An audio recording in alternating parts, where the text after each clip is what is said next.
കേരളത്തിൽ ഈ സമയത്ത് കാലാവസ്ഥ അത്തരമൊരു രൗദ്രരൂപം കൈക്കൊണ്ടിരിക്കുന്നു. അത് മുഴുവൻ സംസ്ഥാനത്തിന്റെയും ആശങ്ക വർദ്ധിപ്പിച്ചിരിക്കുന്നു. തുടർച്ചയായി പെയ്യുന്ന കനത്ത മഴ ഇപ്പോൾ വെറും കാലാവസ്ഥാ വാർത്തയായി മാത്രം അവശേഷിച്ചിട്ടില്ല, മറിച്ച് ഇത് ആളുകളുടെ സുരക്ഷയുമായും ദൈനംദിന ജീവിതവുമായും ബന്ധപ്പെട്ട ഒരു വലിയ വിഷയമായി മാറിയിരിക്കുന്നു. സംസ്ഥാനത്തിന്റെ പല ഭാഗങ്ങളിലും സാഹചര്യങ്ങൾ വേഗത്തിൽ മാറിക്കൊണ്ടിരിക്കുകയാണ്. ഒരിടത്ത് മരങ്ങൾ കടപുഴകുന്നു, ഒരിടത്ത് റോഡുകൾ വെള്ളത്തിൽ മുങ്ങുന്നു, മറ്റൊരിടത്ത് ഉരുൾപൊട്ടലിന്റെയും വെള്ളപ്പൊട്ടത്തിന്റെയും ഭീഷണി തുടർച്ചയായി വർദ്ധിച്ചുകൊണ്ടിരിക്കുന്നു. ഏറ്റവും സങ്കടകരമായ കാര്യം, കനത്ത മഴയുമായി ബന്ധപ്പെട്ട വ്യത്യസ്ത സംഭവങ്ങളിൽ 4 പേരുടെ ജീവൻ നഷ്ടപ്പെടുകയും 28 പേർക്ക് പരിക്കേൽക്കുകയും ചെയ്തു എന്നതാണ്. ഇത്തരമൊരു സാഹചര്യത്തിൽ കാലാവസ്ഥാ വകുപ്പിന്റെ മുന്നറിയിപ്പുകൾ കൂടുതൽ ഗൗരവകരമാകുന്നു. കേരളത്തിലെ വടക്കൻ ജില്ലകളിൽ സാഹചര്യങ്ങൾ ഏറ്റവും കൂടുതൽ സെൻസിറ്റീവായി തുടരുന്നു. കാസർഗോഡ്, കണ്ണൂർ, വയനാട്, കോഴിക്കോട്, മലപ്പുറം ജില്ലകൾക്കായി റെഡ് അലേർട്ട് പുറപ്പെടുവിച്ചിട്ടുണ്ട്. ഇതിന്റെ അർത്ഥം ഈ മേഖലകളിൽ അതിശക്തമായ മഴയ്ക്കുള്ള സാധ്യത നിലനിൽക്കുന്നുവെന്നാണ്.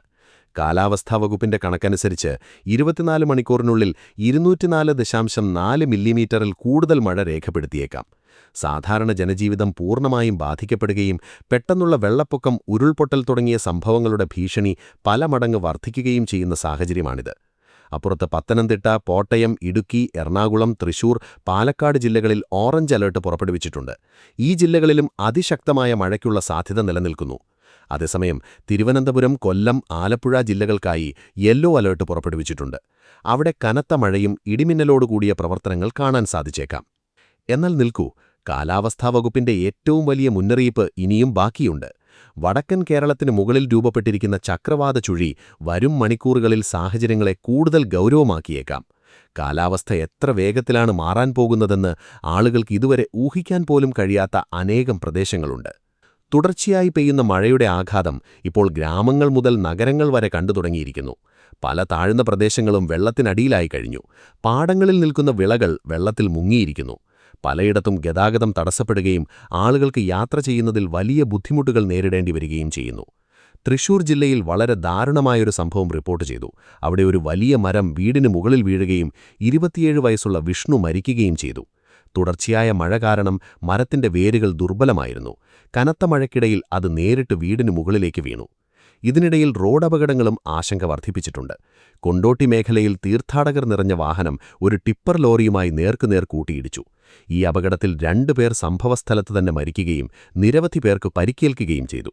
28 പരിക്കേറ്റവരിൽ 13 പേരെ കോഴിക്കോട് മെഡിക്കൽ കോളേജ് ആശുപത്രിയിലും 15 പേരെ ഫറോക്ക് താലൂക്ക് ആശുപത്രിയിലും പ്രവേശിപ്പിച്ചു. 5 പേരുടെ നില ഗുരുതരമാണെന്ന് പറയപ്പെടുന്നു. ചിന്തിക്കൂ, മഴ റോഡുകളെ മാത്രമല്ല മുഴുവൻ ജനജീവിതത്തെയും തടസ്സപ്പെടുത്താൻ തുടങ്ങുമ്പോൾ, മേഘങ്ങളുടെ ഗർജനം ആളുകളെ വീടുകളിൽ ഇരിക്കാൻ നിർബന്ധിതരാക്കുമ്പോൾ, കാലാവസ്ഥയുടെ ഓരോ പുതിയ അപ്ഡേറ്റും എത്രത്തോളം പ്രധാനപ്പെട്ടതായി മാറുന്നു. അതുകൊണ്ടാണ് വരാനിരിക്കുന്ന 1-2 ദിവസത്തെ പ്രവചനത്തിലേക്ക് മുഴുവൻ സംസ്ഥാനത്തിന്റെയും കണ്ണുകൾ ഉറ്റുനോക്കുന്നത്. നിങ്ങൾ കേരളത്തിലോ പരിസര പ്രദേശങ്ങളിലോ ആണ് താമസിക്കുന്നതെങ്കിൽ ഈ വിവരം നിങ്ങളുടെ കുടുംബാംഗങ്ങളിലേക്കും സുഹൃത്തുക്കളിലേക്കും തീർച്ചയായും എത്തിക്കുക. കാലാവസ്ഥയുടെ ഓരോ വലിയ അപ്ഡേറ്റും ആദ്യം ലഭിക്കുന്നതിനായി വീഡിയോ ലൈക്ക് ചെയ്യാനും ചാനൽ സബ്സ്ക്രൈബ് ചെയ്യാനും മറക്കരുത്. കാരണം ഇനി പുറത്തുവരുന്ന വിവരങ്ങൾ പല ജില്ലകളിലെയും ആളുകളുടെ ആശങ്ക വർദ്ധിപ്പിച്ചേക്കാം.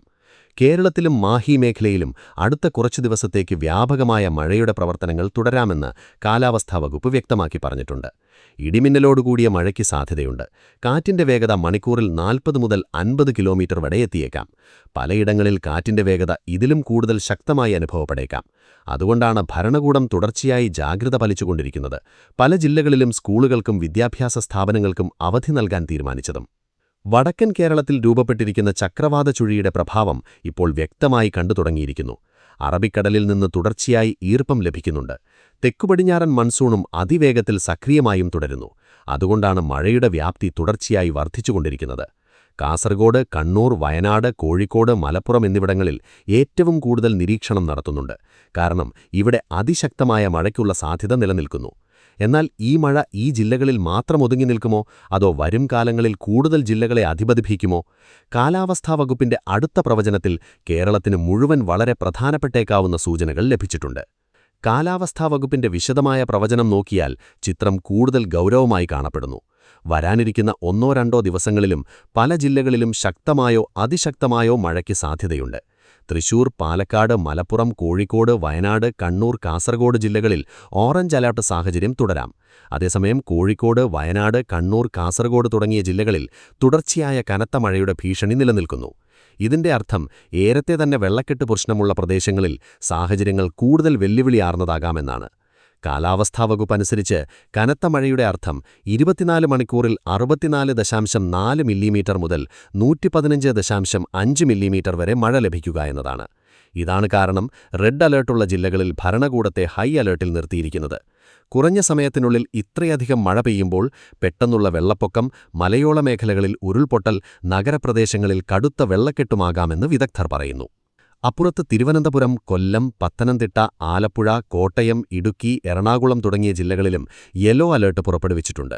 ഇവിടെയും ഇടിമിന്നലോടുകൂടിയ മഴയുടെ പ്രവർത്തനങ്ങൾ വർദ്ധിച്ചേക്കാം. എങ്കിലും ഈ പ്രദേശങ്ങളിൽ അപകടത്തിന്റെ തോത് റെഡ് അലേർട്ടുള്ള ജില്ലകളുടെ അത്രഞ്ഞല്ല.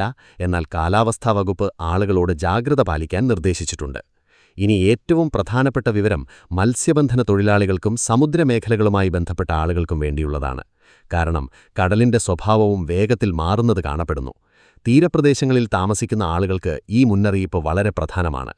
കേരളം, ലക്ഷദ്വീപ്, കർണാടക തീരപ്രദേശങ്ങളിൽ മത്സ്യബന്ധന പ്രവർത്തനങ്ങൾ ചെയ്യാൻ പാടില്ല എന്ന് കാലാവസ്ഥാ വകുപ്പ് വ്യക്തമാക്കി പറഞ്ഞിട്ടുണ്ട്. സമുദ്രമേഖലകളിൽ മണിക്കൂറിൽ 40 മുതൽ 50 കിലോമീറ്റർ വേഗത്തിൽ ശക്തമായ കാറ്റ് വീശാൻ സാധ്യതയുണ്ട്. പലയിടങ്ങളിൽ കാറ്റിന്റെ വേഗത മണിക്കൂറിൽ 60 കിലോമീറ്റർ വരെ എത്തിയേക്കാം. മോശം കാലാവസ്ഥയും ഉയർന്ന തിരമാലകളും കാരണം കടൽ അത്യന്തം അപകടകരമായേക്കാം. ഇതേപോലെ തെക്കൻ മഹാരാഷ്ട്ര, ഗോവ, മധ്യകിഴക്കൻ അറബിക്കടൽ, തെക്കുകിഴക്കൻ അറബിക്കടൽ, മാലിദ്വീപ് പ്രദേശം, മന്നാർ ഉൾക്കടൽ, കന്യാകുമാരി പ്രദേശം, തമിഴ്നാട് തീരം, ശ്രീലങ്കാ തീരം, തെക്കു ബംഗാൾ ഉൾക്കടൽ, മധ്യബംഗാൾ ഉൾക്കടൽ, ആൻഡമാൻ കടൽ എന്നിവിടങ്ങളിലും കാലാവസ്ഥ മോശമായിരിക്കാൻ സാധ്യത പ്രകടിപ്പിച്ചിട്ടുണ്ട്. ഈ പ്രദേശങ്ങളിലും ശക്തമായ കാറ്റ് വീശാൻ സാധ്യതയുണ്ടെന്നും സമുദ്രപ്രവർത്തനങ്ങളെ അധിപതിപ്പിക്കാമെന്നും പറയുന്നു. സങ്കൽപ്പിക്കുക, ഒരു വശത്ത് മലകളിൽ നിന്നുള്ള ശക്തമായ വെള്ളപ്പാച്ചിൽ, മറുവശത്ത് നഗരങ്ങളിൽ വെള്ളക്കെട്ട്, മൂന്നാമത്തെ വശത്ത് കടലിൽ ഉയർന്ന തിരമാലകൾ. പ്രകൃതി ഒരേ സമയം പല മനണികളിലും തന്റെ കരുത്ത് കാണിക്കാൻ തീരുമാനിച്ചതുപോലെ തോന്നുന്നു. ഇതാണ് കാരണം ഈ സമയത്ത് കാലാവസ്ഥാ വകുപ്പിന്റെ ഓരോ മുന്നറിയിപ്പും ഗൗരവമായി എടുക്കേണ്ടത് വളരെ അത്യാവശ്യമായി മാറിയിരിക്കുന്നത്. തുടർച്ചയായ മഴ കാരണം പല മേഖലകളിലും ഉരുൾപൊട്ടലിന്റെ ഭീഷണി വർദ്ധിച്ചിട്ടുണ്ട്. പ്രത്യേകിച്ച് വയനാട്, ഇടുക്കി, മലയോര മേഖലകളിൽ താമസിക്കുന്ന ആളുകൾ കൂടുതൽ ജാഗ്രത പാലിക്കാൻ നിർദ്ദേശിച്ചിട്ടുണ്ട്. ബലഹീനമായ ചരിവുകൾ, നദീതീര പ്രദേശങ്ങൾ, താഴ്ന്ന പ്രദേശങ്ങൾ എന്നിവിടങ്ങളിൽ താമസിക്കുന്ന ആളുകൾ പ്രാദേശിക ഭരണകൂടത്തിന്റെ നിർദ്ദേശങ്ങൾ പാലിക്കണം. തുടർച്ചയായി നനയുന്ന മണ്ണ് പലപ്പോഴും പെട്ടെന്ന് ഇടിഞ്ഞു വീഴാം, വലിയ അപകടങ്ങൾക്ക് കാരണമാകാം. നിങ്ങൾക്ക് ഇതുവരെ വീഡിയോ ലൈക്ക് ചെയ്യാൻ കഴിഞ്ഞിട്ടില്ലെങ്കിൽ തീർച്ചയായും ചെയ്യുക. ചാനൽ സബ്സ്ക്രൈബ് ചെയ്യുക. കാരണം കാലാവസ്ഥാ സാഹചര്യം ഓരോ മണിക്കൂറിലും മാറിക്കൊണ്ടിരിക്കുന്നു. വരും സമയങ്ങളിൽ പുതിയ മുന്നറിയിപ്പുകൾ പുറപ്പെടുവിച്ചേക്കാം. നിങ്ങളുടെ സുരക്ഷയും ശരിയായ വിവരവും ഞങ്ങൾക്ക് ഏറ്റവും പ്രധാനമാണ്.